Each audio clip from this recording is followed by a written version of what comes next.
Hello and welcome to another episode on the News Review. I am Vina Peters. The participation of youths in the presidential and gubernatorial elections is crucial for the democratic process and the future of the country.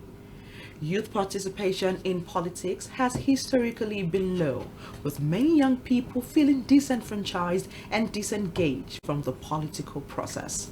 However, there are some indications that this trend is changing, with more young people becoming interested in politics.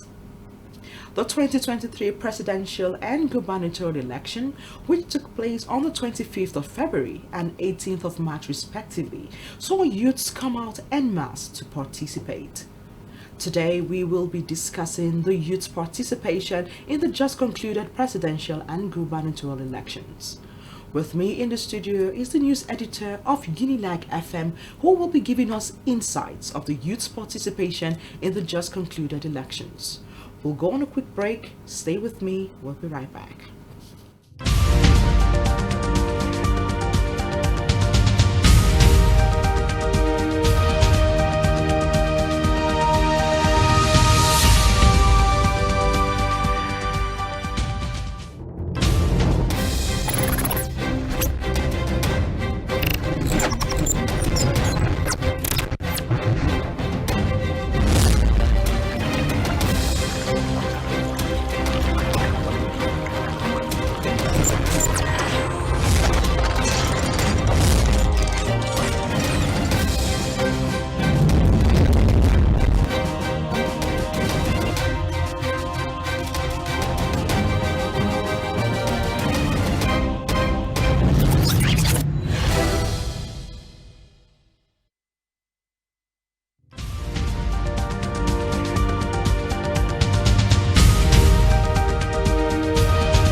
Welcome back. If you just joined in, is the news review on Unilag TV. Remember to follow us across all social media platforms at Unilag on TV.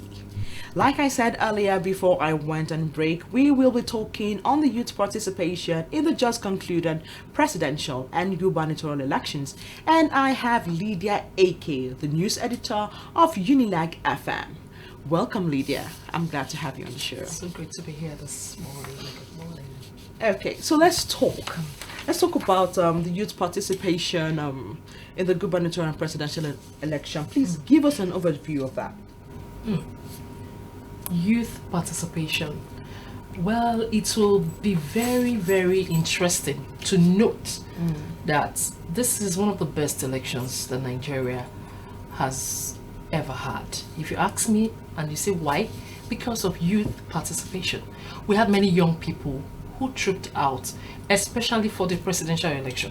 Many came out, and they came out to show that the youth plays a very important role in the country like ours. It will interest you to know that Nigeria still remains the most populous black nation on earth, and that from all that we have seen, the Nigerian youth did not just stay back. I remember a few months back when the issue came up about, can the youth really make a difference? And many were like, what can they really do? Just 4 people, or they're telling 4 tweeting in one room. And this election has come out to show that the youth play a very important role in this, because they came out and first they went to register. And from what I have here, we are being told that according to the report, 70% of the registers that we had for voters, you had 12 million people, and out of the 12 million people, they were youths. Over 42 million young people who registered to vote were students or are students. So it tells you the role the youth played. Now the youth came out to represent the largest demographic with 54 million registered voters. Now, how many of them voted? We're told that over 40% of them came out to vote. So when you look at what happened, especially the presidential election, you will know that the youths did a great job. From the north to the south, to the east, to the west of Nigeria. And if you go online, if you check all the papers, You check the broadcast stations, all that we saw the young people coming out to play a very, very great role. Not just voting, they also stood to defend their votes. Although we saw at the same time the issue of maybe vote buying, ballots, box snatching, the burning of the box. But you also see the young people who came out. They were using their phones to take live sessions to show us what was happening across various polling units. And even tonight, even this morning, I saw the news that came. The youths, some of them went to the US and UK embassy to lodge a complaint that they should still look at this election and see how the youths were disenfranchised. So you find that the youth, they have a voice now. They are speaking. They are not just saying, okay, oh, things will just come and go like that. No, they are now taking they take the PVC as part of their life, and they go to the polls to register their own feeling. This is the way I feel. This is who I want to vote for. You look at this election, you find that we didn't have too many young people who were lured, so to say, who were lured the wrong way. No, you find young people who were decisive, who said, no, this is what I want to do. This is the person I want to vote for. This is where I want my vote to count. So you find they're finding their feet, and they're also courageous. You find young Nigerian youth who are courageous to say, this is what I stand for, and I don't care about what you think or what you feel about it. This is what we see overview for now. So Nigerian elections are usually affected by low voter turnout and apathy. Now, this raises a whole lot of questions. What do you think? Low voter turnout. Yeah, you're right. Because of so many factors. Well, we saw some of those factors also playing out in this, especially after the 25th election.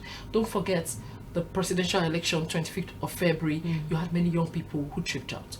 But I noticed, and many of us who were on the field will notice that for the March 18th gubernatorial elections, many of those young people, will I say, didn't really come out because of the same factors that had played out over the years. And what are those factors? You say violence, electoral violence, the rate at which young people were being beaten. Okay, I stood over the polling units close to my house before I left for the office that day. I'm using 18th of March as example now. Okay. And around 10 a.m., I just saw many touts coming to the polling units with long... What area is this? This is around Folaguru. Coming with long cane. This is not hearsay. I saw it. And the cane threatening. I was hearing them saying, go to Edo. Wow. Go to Edo. You cannot vote here.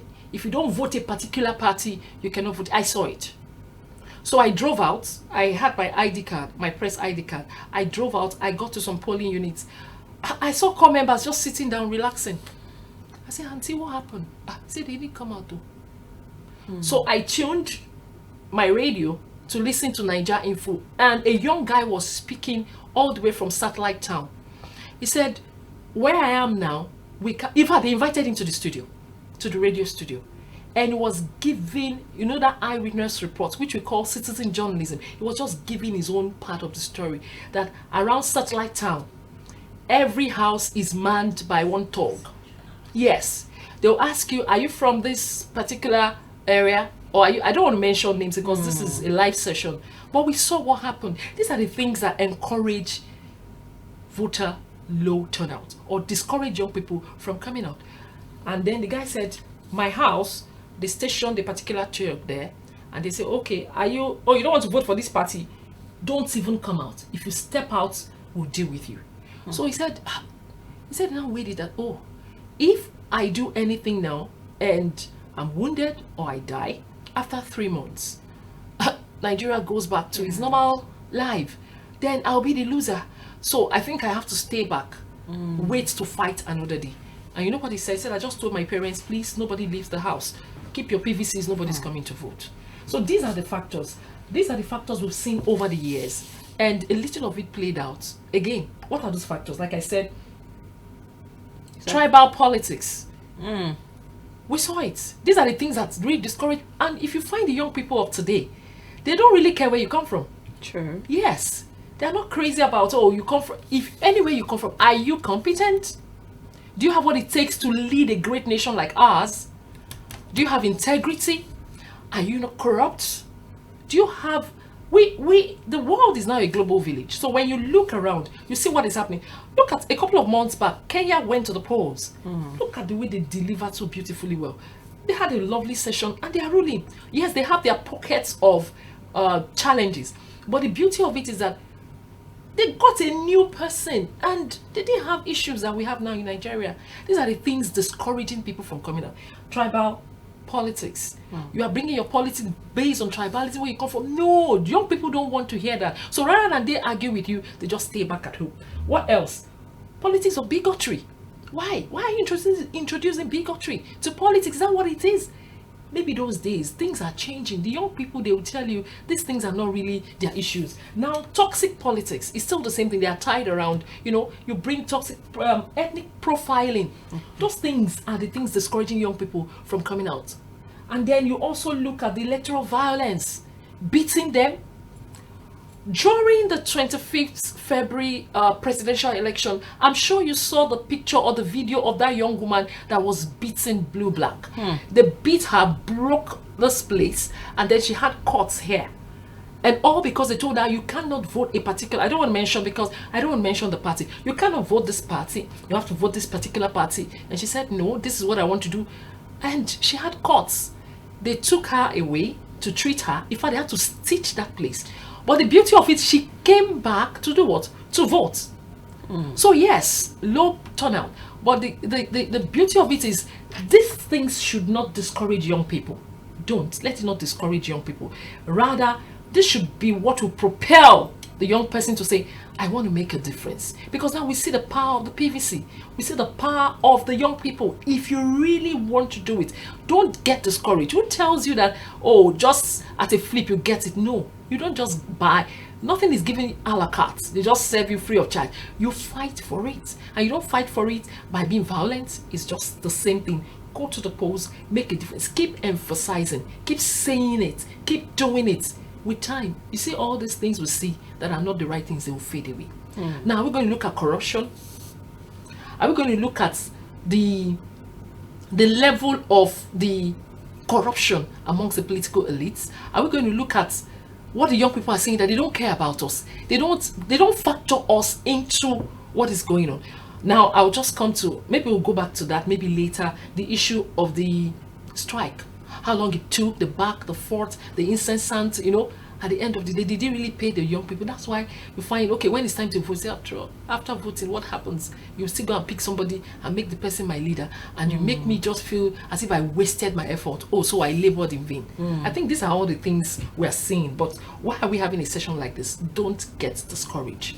The best is yet to come. Okay. That's really, really very insightful. So, moving on, we know that youths are technology driven, and they were encouraged by INEC's assurance that electronic apparatus counting will be deployed at the 2023 elections. But unfortunately, we also what happened with the BVAS and an IREV. Do you think this will further drive youths to voter apathy? It's a two-edged sword.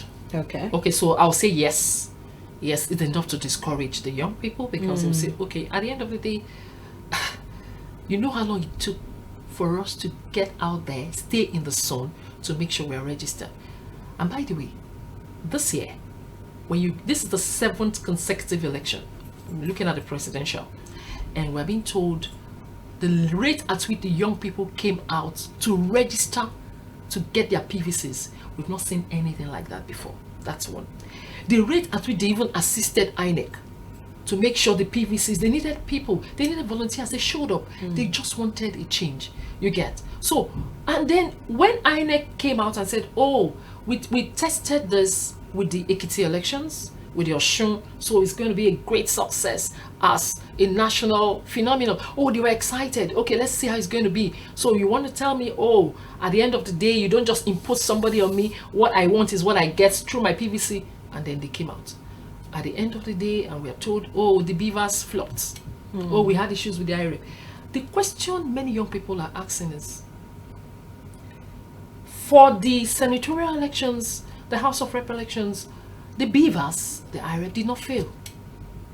So why did it fail when it came to what? The presidential? And not just, okay, maybe the Southwest, or maybe the Southeast, or maybe the Northwest, or maybe it's just across board. No, that's why they think, oh, maybe, are you sure there was no foul play somewhere?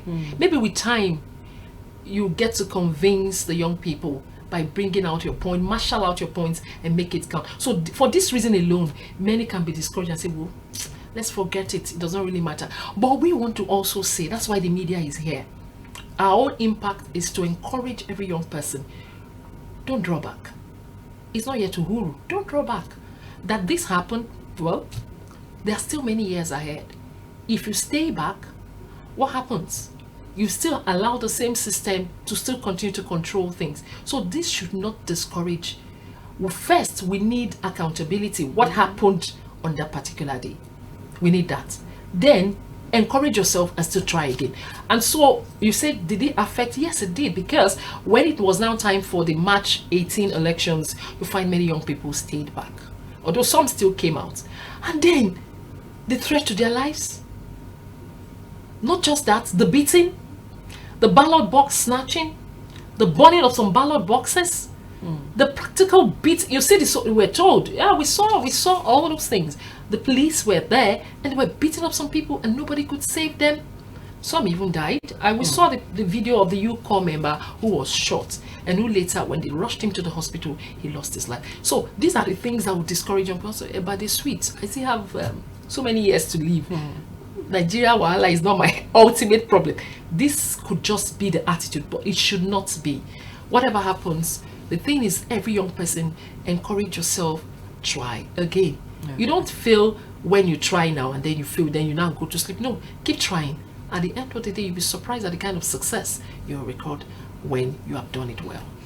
All right, you're watching the news review on UNILAG TV. We'll go on a quick break. We'll be right back.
Welcome back. It's still the news review on UNILAG TV, and I still have Lydia AK in the studio. Okay, so before we went on break, you spoke about the technology part with the registration, with the election, and every other thing that went down. But let's come back home. Let's come to universities now. We know that before the election processes took place, students were sent home for them to be able to vote when they get home. But this move was actually counterproductive, as most students actually registered on campus. Now, as a result of that, that is what I call disenfranchisement of those students now. So what do you think about this? Okay, well, I think at that time it was kind of a helpless situation. Okay. Because the students will have to go home. Usually it's a long session. Can you now imagine that between the February 25th elections and the gubernatorial elections, we had to postpone by 1 week. Exactly. So imagine how it was if the students were to be in the hostel. So ideally, when directives like this come, you cannot flaunt such instructions, the students have to go home. So where this now comes to play is, the students have to go home. What would they do? You can't help this kind of situation. Maybe next time, maybe next time it will be much more easier to say, thank God we now have a situation where you can always do an exchange in that you can come here and say, okay, my polling unit is Unilag, but I want to do a transfer. I want to transfer to where I will be during the election. For now, they could not help it because, well, I say everything happened very fast. Even if it didn't happen very fast, we had backlog of the ASU strike. They've been at home, and then by the time they resumed, they just had to rush through their books, rush through lectures and the rest of them. Many of them, they have time, you get, to go back and do a transfer. I'm staying in Unilag, or I'm staying around Akoka, or I'm staying around Abule or Jao, Abule. That's where many of the students live. Okay, let me go to the nearest registration point, do a transfer to where I intend to be. That's my hometown, or maybe my parents' place at that time. This all affected this. It affected what happened at these elections. You can't help it because it happened like that, because we had backlog. But going forward, what it would be, if I'm here, since we can do a transfer, you just have to you want to make a difference and you want your vote to count, follow the instructions. Try as much as possible, do a transfer to where you have the nearest polling units around your house, where you're going to be at that time. It will help it. But with this that has happened, there's nothing we can do about it. It has just happened, and it also kind of affected the students. Many of them were discouraged. I saw many students who I knew should have asked, why didn't you vote? So I can't vote because I had to go home, and then my PVC is with me, but this is where I'm supposed to vote. I'm supposed to be at Unilag, but I stay at Songo, or I have to travel all the way to Bayelsa. So it's happened like that. There's nothing we can do about it. Let me actually react to this because there's a tweet from a particular student who actually reacted to that particular question. She says she's actually a first timer, and most first timers like her were not so lucky because they registered on campus, but having been sent home, they couldn't vote, and even those who live in the state had their spirit dampened because of the situation of the country, and that led to voter apathy. She also pointed that she expected to spend 3 weeks at home, but spent 1 month instead. Well, Nigeria is a big country, the most populous black nation on earth, and this is a big event. It's a decisive time for us to come and do this, especially the presidential elections, even before the gubernatorials. So our own little circle will be swallowed up by the bigger circle, you get. So for the fact that you are not able to vote and then you have this experience, what I would say is not the end of the world. It's not yet Uhuru, you get. So fine, you are not able to vote because you have to travel back home. It has happened. What is the way forward? So if we dwell so much on this, I didn't vote, my vote didn't count, maybe the next government that will be coming will also look at that. We will have to say, students, if you registered here, you stay back and do this. But they gave the directive of every student should leave the campuses and go home. So maybe these are the things they have to look at. But pending when this is done, it has happened. What do we do to move forward? Next time, maybe you do a transfer early enough. Why we wait for government to do its own part? You get, maybe you do a transfer early enough, okay, this is where I'm going to be by this time. You do a transfer. Many people did it, although we also had itches. INEC could not meet up because of so many factors that were responsible. Some could not even get their PVCs. Some got to their PVC point, they found their names on the INEC portal, but when they get there to pick up their PVC, they could not get their names, and their PVCs were not released to them. So many things happen. These things happen over the years, but it is pertinent to say that it is important for the commission now to begin to look, okay, the 4 years is just ahead. You think 4 years is far? It's not far. So these are the points we've made. Young people have stated this. These are the things that didn't go well, or we didn't see it go well in this election. So it behoves the commission whoever will be heading in the next 4 years. How do we correct this All this. so that we can have an inclusive session where young people don't feel disenfranchised, where young people don't feel, oh, this thing is done deliberately to seclude me from not being part of this session. See, whether you like it or not, many young people are dissatisfied with what is happening or what has happened over the years. If you watch this election, the way the young people turned out, you will know it's a spillover of the 2020 crisis we had, or that was averted. It should have been more than that. That is the NSAS crisis. You cannot remove it from the history of Nigeria. It's still part of our historical fact that 2020 we had a serious session where young people wanted police brutality to be handled.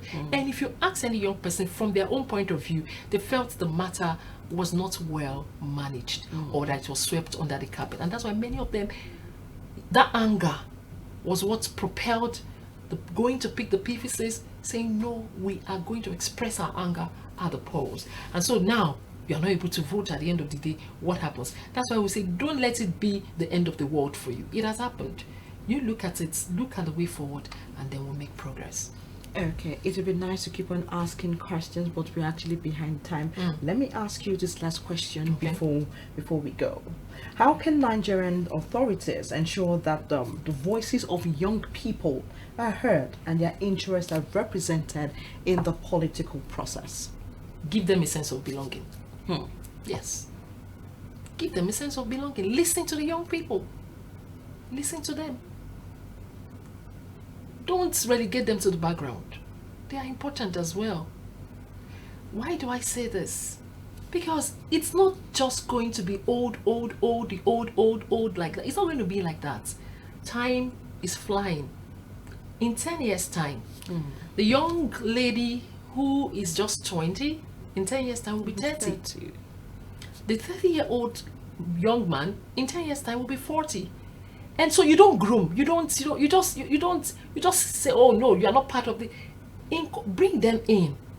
Let's have good political elites who can mentor young people politically, who can push for civil leadership, first by living by example.